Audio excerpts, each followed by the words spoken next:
Bonjour et bienvenue sur Marqueur, votre podcast 100% marketing durable, car je suis convaincue que le marketing durable, c'est le marqueur de la bonne santé des entreprises. Le marketing est au cœur de l'entreprise avec la proposition de valeur, de produits ou services, et gérer des projets marketing avec le cœur nous emmène plus loin dans la formulation d'une offre qui fait sens aussi bien pour vos clients que pour vos collaborateurs.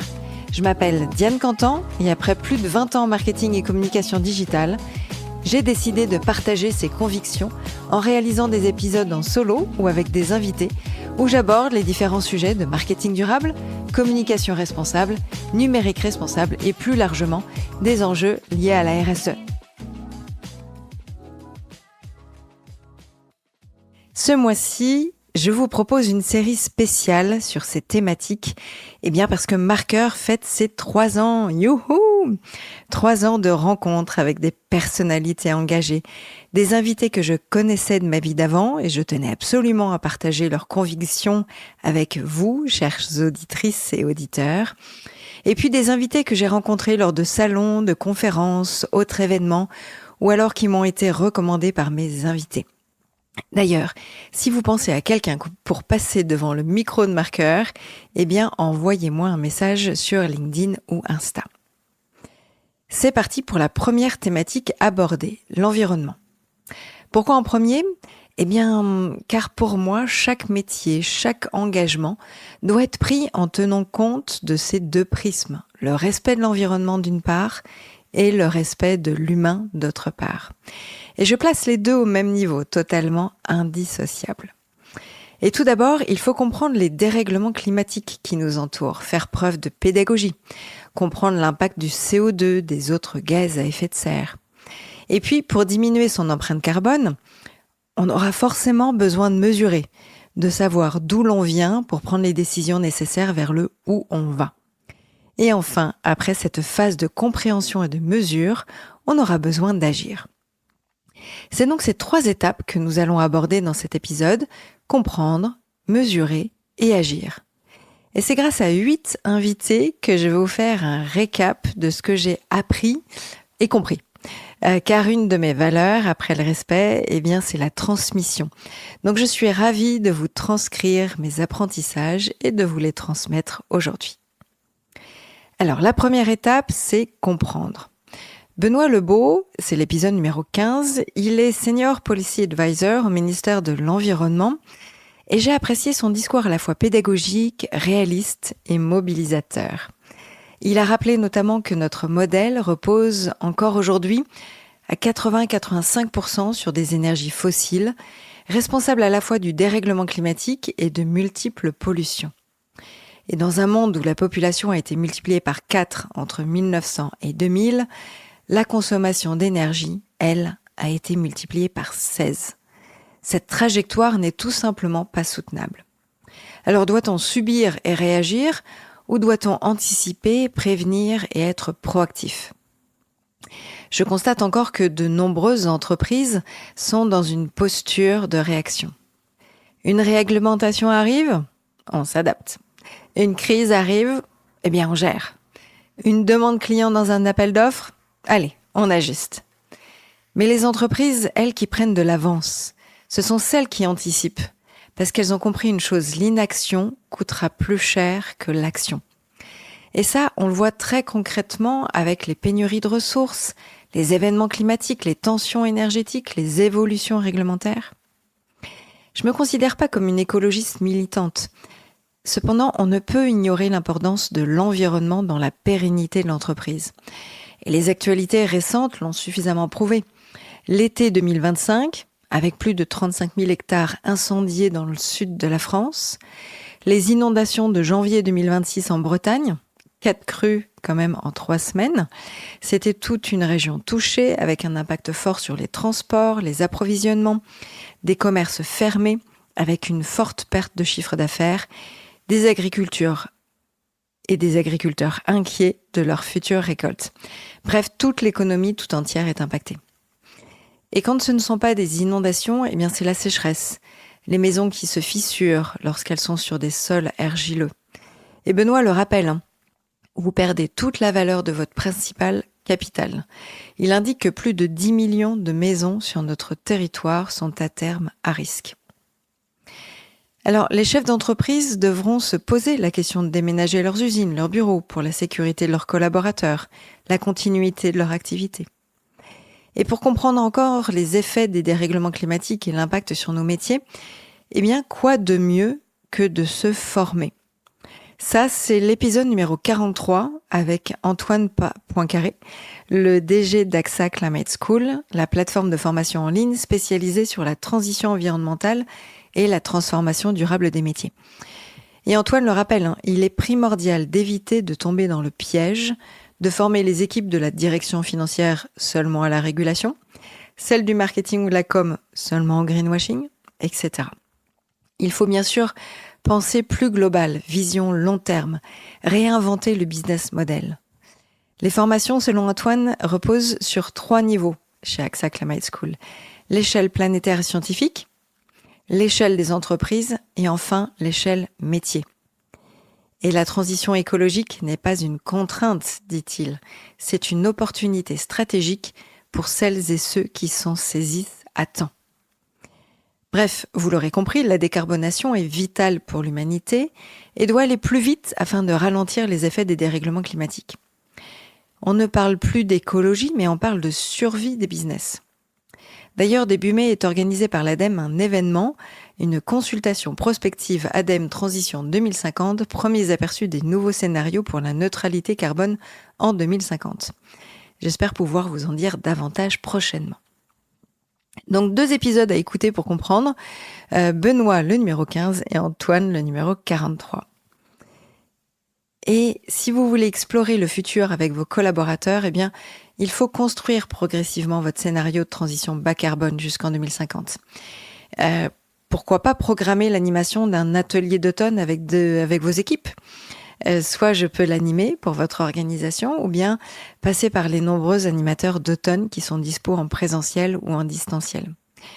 Parlons-en. Et sinon, pour savoir où on va et quels efforts chaque entreprise doit mener, il est primordial de mesurer pour connaître d'où l'on vient. Donc ça, c'est ma 2e étape, mesurer. Pour cela, j'ai voulu comprendre les spécificités d'un bilan carbone, comment cela fonctionne, qui est impliqué. Quoi de mieux que d'inviter un acteur réalisant lui-même des bilans carbone ? Ça, c'est l'épisode numéro 38 avec Laurent Barbezieux, le fondateur d'Axio. Laurent précise que les entreprises ont commencé à réaliser leur bilan carbone pour comparer des fournisseurs ou comparer des produits.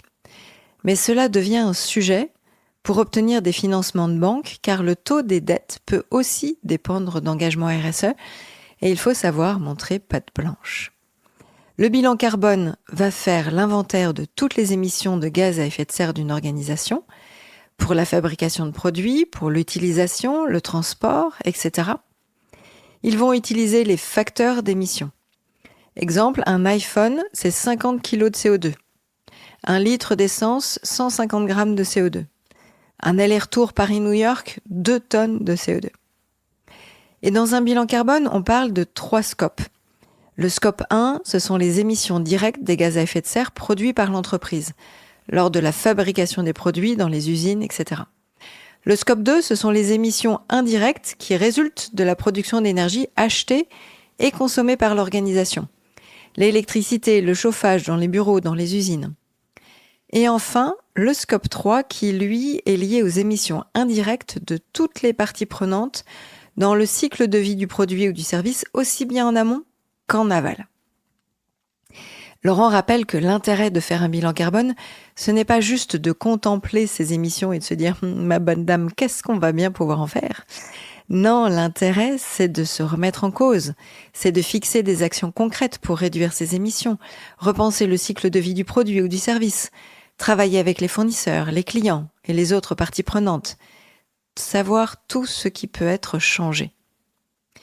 Alors, rapide rappel des secteurs d'activité les plus émetteurs de gaz à effet de serre en France.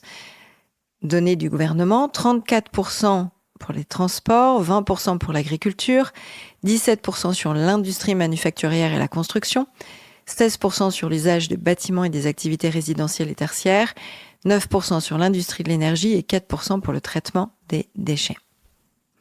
Donc vous voulez en savoir davantage sur les mesures d'un bilan carbone? Eh bien, écoutez l'épisode numéro 38. J'en viens donc à ma troisième étape, celle qui permet d'être dans l'action. Alors, comment agir? Eh bien, c'est simple. Enfin, si seulement. Lorsque j'accompagne mes clients dans leur démarche stratégique, j'aborde cette thématique dans l'environnement en entreprise sous 6 angles pour agir.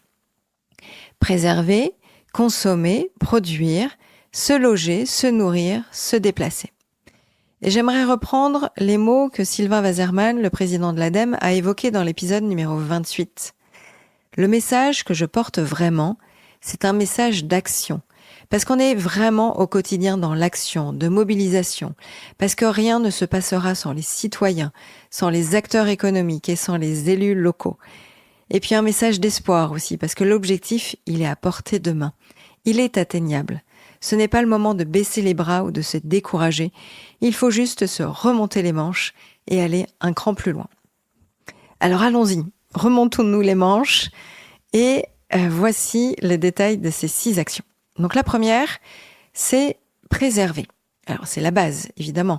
Les écosystèmes, l'eau, les océans, les rivières, les sols, les forêts, la biodiversité, la faune et la flore, l'air. Et ce ne sont pas que des sujets des ONG. Certes, elles s'en emparent complètement et très bien. L'entreprise peut aussi agir avec elles. Mais l'entreprise peut aussi se poser les bonnes questions de son impact sur son environnement. En reprenant toute la chaîne du cycle de vie du produit. En amont, les usines de fabrication, les pollutions engendrées sur l'air, l'eau, les sols, la biodiversité. L'impact environnemental est crucial. L'impact business en découle et l'impact auprès des clients, consommateurs est tout aussi important. Benoît Lebeau le rappelle en prenant l'exemple des appareils électroménagers. Il y a un impact sur la pollution de l'environnement pendant la phase de production, l'usage du consommateur, mais aussi sur la phase aval de mise en rebut. Surtout lorsque les chaînes légales ne sont pas respectées et que les appareils se retrouvent dans des décharges en Afrique, polluant les sols, l'air, l'eau. Sans compter et sans parler des droits humains, évidemment. La deuxième action, c'est produire autrement.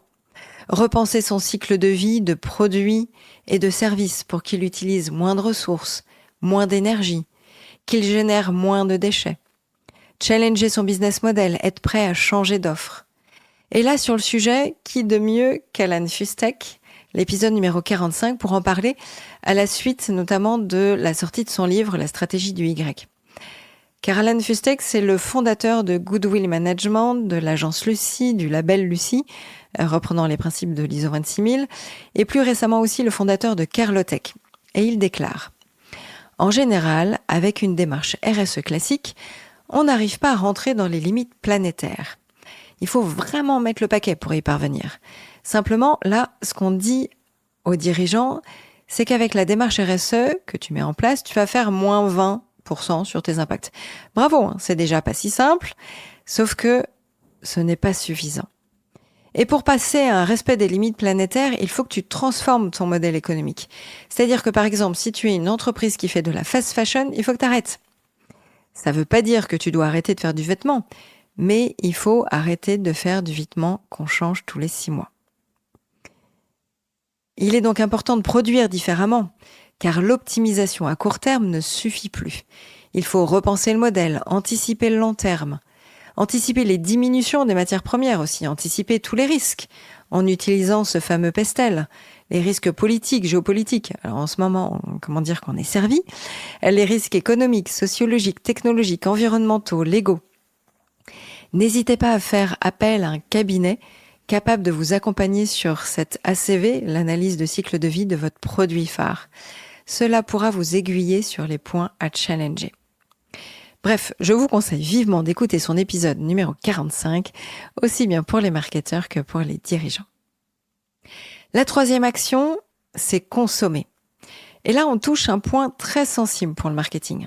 Parce que pendant des années, on a appris à créer du besoin, à stimuler la demande, à vendre plus. Alors, Alan Fustek, il dit aussi, en RSE 2.0, l'entreprise se fixe un nouvel objectif qui va de pair avec sa nouvelle offre respectueuse des limites planétaires. Cet objectif est ambitieux, induire chez ses clients des changements de comportement. Ce point est probablement le plus important de la RSE 2.0, car c'est aussi du marketing. Il faut explorer des voies improbables entre son canal historique, ce qu'on a toujours eu l'habitude de vendre, et cette nouvelle branche hystérique. En tant que chef d'entreprise, potentiellement aussi en tant que client, qu'on soit un client B2B, B2C, on aura à renoncer à une certaine offre ou à expliquer une nouvelle, vouloir aimer une nouvelle. Alan dit « Si tu mets sur le marché demain des machins bleus, ton client il dit « j'en veux pas. Moi je te connais pour tes bidules jaunes et j'adore tes bidules jaunes, donc je veux pas de tes machins bleus. » Ça veut dire qu'il y a un défi marketing énorme qui peut prendre des années. C'est de faire comprendre aux clients l'intérêt du fameux machin bleu. Du coup, ça explique pourquoi la stratégie en question ressemble à un Y. Et donc, petit à petit, c'est la branche hystérique qui devient respectable et qui permet à l'entreprise de subsister compte tenu des bouleversements annoncés dans le futur avec ce respect des limites planétaires. Et pour le muter, il faut des plans à 10-15 ans.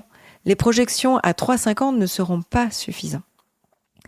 Donc aujourd'hui, la vraie question à tous les marketeurs et dirigeants qu'ils devraient se poser sur leur offre de produits, c'est à quoi ça sert? Quel est l'impact sur l'environnement?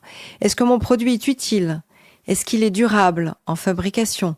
Au cas où le prix du pétrole explose? Au cas où telle matière première sera compliquée à extraire ou à fabriquer?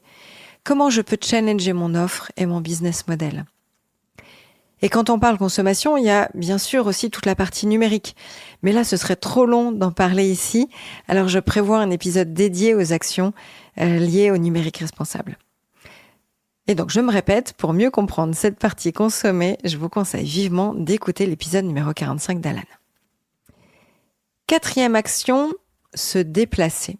Ça, c'est un sujet énorme. Rien que le transport des collaborateurs, trajet domicile, déplacement professionnel, peut représenter 1/3 de l'empreinte carbone du salarié. Pour les entreprises de services, beaucoup plus. Et pour la diminuer, il faut évidemment créer une politique de mobilité. Choisir de limiter les déplacements très carbonés comme l'avion, privilégier le train, le télétravail, le covoiturage, passer en flotte électrique, etc. Les actions sont nombreuses pour les collaborateurs. Par exemple, une des actions, ça va être de privilégier l'utilisation du vélo pour les déplacements vers le bureau. Permettre à tous les Français de faire du vélo, c'est d'ailleurs une des 9 actions du gouvernement pour faciliter la transition écologique. L'objectif national d'ici 2027 est bien construire 75 000 km de pistes cyclables et de voies vertes. Et là, il y avait déjà 65 000 km de construits à juin 2025 en France. Et pour les Parisiens, on le voit bien, aux grandes dames des automobilistes, les aménagements ont triplé depuis 2018. Alors dans l'épisode numéro 48, Fabrice Bisson, qui est le fondateur d'HelloCycle, solution de flotte de vélos pour les entreprises, lui précise « Le forfait mobilité durable, vous êtes obligé de le donner à tous les salariés. Donc si vous le donnez à tous les salariés, ça commence à vous coûter cher. Mais le vélo de fonction, lui, vous le donnez qu'aux salariés qui sont volontaires et qui rentrent dans les critères que vous avez énumérés. Le vélo est même bénéfique pour le bien-être et la santé des collaborateurs. » Il cite d'ailleurs « On s'aperçoit aujourd'hui avec les premières études qui sont faites que les salariés qui viennent en vélo ou qui viennent à pied ont moins d'arrêts maladie. Ceux qui font une activité physique ont moins d'arrêts maladie que les autres. Les salariés sont plus heureux quand ils viennent travailler, ils sont plus productifs. Bref, le fait de venir en vélo, ça produit de l'endorphine. » Bon, encore faut-il respecter le code de la route et rester prudent pour rester en vie. Autre point bénéfique. Les collaborateurs sont aussi contents d'avoir moins d'essence à payer.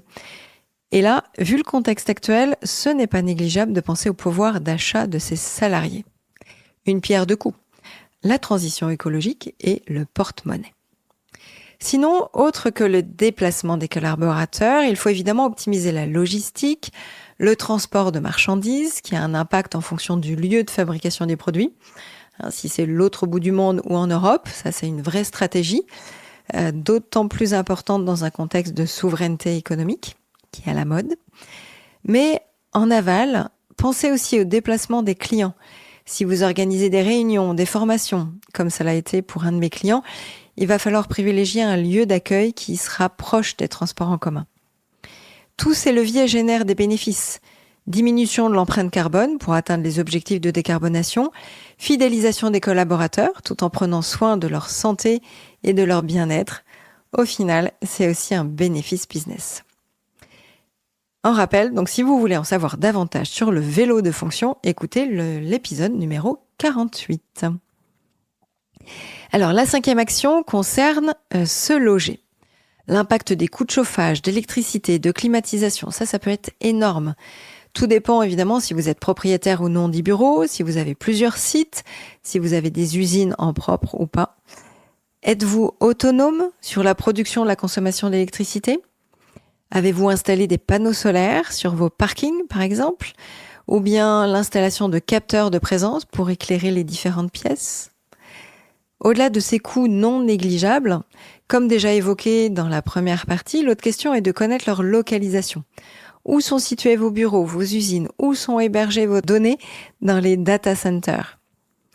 Ces localisations sont-elles fiables? Sont-elles viables? L'adaptation est un enjeu stratégique pour éviter les inondations, la chaleur, la sécheresse. Alors dans l'épisode numéro 18, Emma Scribb, qui est directrice des grands investisseurs chez TFTP, Team for the Planet, va évoquer l'investissement pour des entreprises qui agissent sur la décarbonation et la diminution de leur empreinte carbone. Alors voici ce qu'elle dit. On a investi dans 2 sociétés qui adressent le programme de la surchauffe des bâtiments ou en tout cas du refroidissement des bâtiments. Ces 2 innovations, c'est Cool Roof France et Leviathan Dynamics.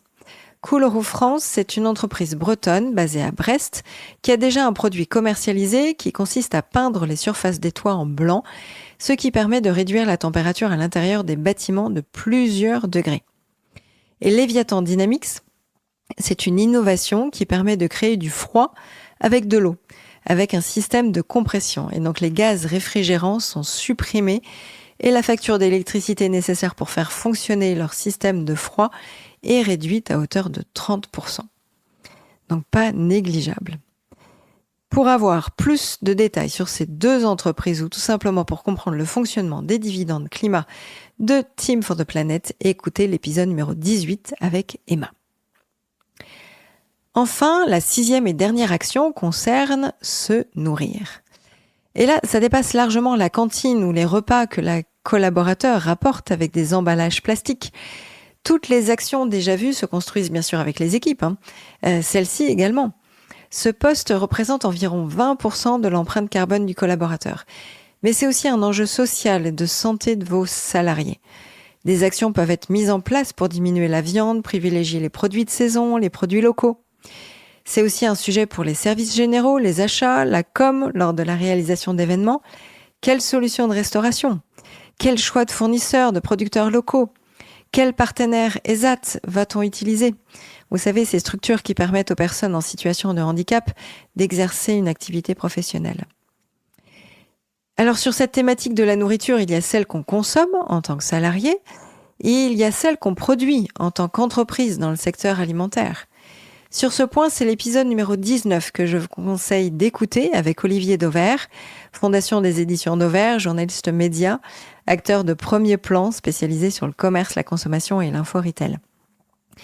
Voici un extrait qui m'a marqué sur les actions à entreprendre. Voilà ce qu'il dit. Comment peut-on avoir de l'impact? Eh bien, par exemple, en matière de produits importés, peut-être avec davantage d'affichage de l'origine, peut-être avec l'obligation d'un éco-score, d'un Planet Score, quel qu'il soit, pour montrer aux consommateurs que derrière son achat, il y a des externalités. Et lui donner à comprendre que oui, ces 2 produits se ressemblent, mais finalement, il y en a un qui vient d'à côté et l'autre qui vient de beaucoup plus loin. On ne peut pas lui reprocher de mal acheter si on ne l'informe pas. Il y a encore beaucoup d'hypocrisie sur les packaging. Olivier est à la tête du combat « Balance ton origine » pour inciter, pour ne pas dire obliger, les marques à être transparentes sur l'origine des matières premières. Son combat, c'est de dire « vous mettez origine France quand ça l'est et vous ne dites pas quand ça l'est pas ». Ça, c'est pas de la transparence, ça s'appelle de l'hypocrisie. Ici, on se rend bien compte que l'impact n'est pas l'affaire seulement de la direction, mais bien de toute l'entreprise. Les achats, la production, le marketing, les RH, la finance, etc. Chaque décision devient une décision environnementale. et donc une décision stratégique. Et le piège, c'est de se dire, ce n'est pas à moi de bouger, c'est à mon boss, au DG, aux collectivités, aux ONG, au gouvernement de faire bouger les lignes. Or, ce triangle de l'inaction, c'est quand les entreprises attendent les clients attendent les entreprises et les politiques attendent les citoyens.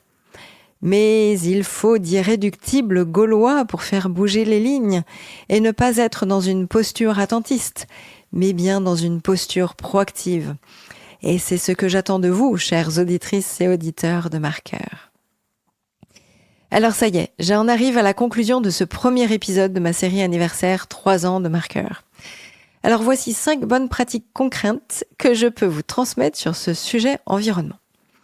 En 1, anticipez les risques. Ça, c'est une question de survie pour votre entreprise. Bien sûr, les risques environnementaux, mais pas que. Demandez-vous si demain, je n'ai plus ceci ou cela. Vous avez bien compris que ceci et cela, c'est ça qu'il faut identifier. Et puis, comment puis-je continuer à travailler ? Pour ma part, évidemment, sans Internet, je serais coincée. J'ai peu besoin de me déplacer, je le fais en transport ou en voiture électrique. Je serais donc moins impactée en ce moment avec les hausses du pétrole. Et puis j'habite dans les hauteurs en région parisienne, donc si je suis inondée, tout Paris le sera aussi. Là-dessus, vous pouvez regarder le site de météofrance.com/climatdiag-commune, je mettrai un lien. Faites une projection en 2030, 2050 ou même 2100 communes par commune. Ça, c'est hyper intéressant. En 2, formez vos équipes sur les enjeux environnementaux. Pas juste le COMEX ou votre CODIR, mais tout le monde, car chaque métier est concerné. Utilisez des outils comme les formations e-learning d'AXA Climate School ou bien proposez un atelier de 2 tonnes à vos équipes. Comme déjà indiqué, je serais ravie de l'animer ou alors faites appel aux autres animateurs proches de chez vous. Le but est que chaque collaborateur puisse remettre en cause ses activités, ce reporting, pour intégrer cette dimension environnementale. Ai-je un plan B si mon fournisseur est touché par une catastrophe naturelle afin que je puisse continuer ma production ? En 3, mesurez l'empreinte carbone de votre entreprise. Réalisez le bilan carbone. Car pour savoir où on va, il faut savoir d'où on part. Fixez des objectifs ambitieux. On ne sait pas comment ira le monde en 2050. Mais le 0 émission fixé par l'ONU doit être dans votre ligne de mire. En 4, challengez votre business model, votre offre de produits ou de services. Je sais que ça, c'est le point le plus dur, mais aussi le plus différenciant. Pensez marketing durable avec tous les impacts que cela nécessite. Écoutez mes épisodes numéro 2 et 3 sur le sujet du marketing mix. Impliquez vos collaborateurs sur le sujet. En 5, passez à l'action. Avec un premier petit pas. Pas parfait, pas complet, mais concret. Car je sais que vous ne voulez pas subir. Et c'est cela le vrai marqueur de bascule. Et je terminerai avec cette conviction que je porte depuis le début de Marqueur. Le marketing durable, c'est pas une contrainte, c'est un révélateur de cohérence, de lucidité, de solidité, mais c'est surtout le marqueur de la bonne santé des entreprises. Alors, si cet épisode vous a plu, partagez-le autour de vous. Faites-le dès maintenant. Vous avez bien une personne dans votre entourage pro ou perso qui veut faire bouger les lignes et passer à l'action. Alors parlez-lui de Marqueur. J'ai besoin de vos likes et de vos abonnements pour faire connaître mon podcast. Parlez-en autour de vous, partagez-le sur les réseaux sociaux. Mettez 5 étoiles sur votre plateforme d'écoute. Merci à celles et ceux qui sont là depuis 3 ans. Dites-le moi en message, ça me fera plaisir. Et aux autres qui découvrent Marqueur pour la première fois. N'hésitez pas à écouter les différents épisodes liés à cette thématique de l'environnement. Vous les trouverez en lien dans le descriptif. Et puis, vous pouvez me laisser un message sur LinkedIn, Insta, m'indiquer les sujets que vous aimeriez que j'aborde et les invités que vous aimeriez entendre. Allez, je vous dis à très vite pour le prochain épisode de ma série spéciale 3 ans et ça sera autour de l'humain. Allez, ciao! Merci d'avoir écouté jusqu'au bout cet épisode. J'espère que le sujet abordé vous a inspiré et donné envie de passer à l'action. N'hésitez pas à me mettre 5 étoiles sur votre plateforme d'écoute favorite. Vous pouvez évidemment me laisser un message sur LinkedIn ou Instagram en m'indiquant les sujets que vous aimeriez que j'aborde et les invités que vous aimeriez entendre. J'ai besoin de vos likes et abonnements pour faire connaître mon podcast, alors n'hésitez pas à en parler autour de vous et à partager sur les réseaux sociaux. Allez, je vous dis à très vite. Ciao.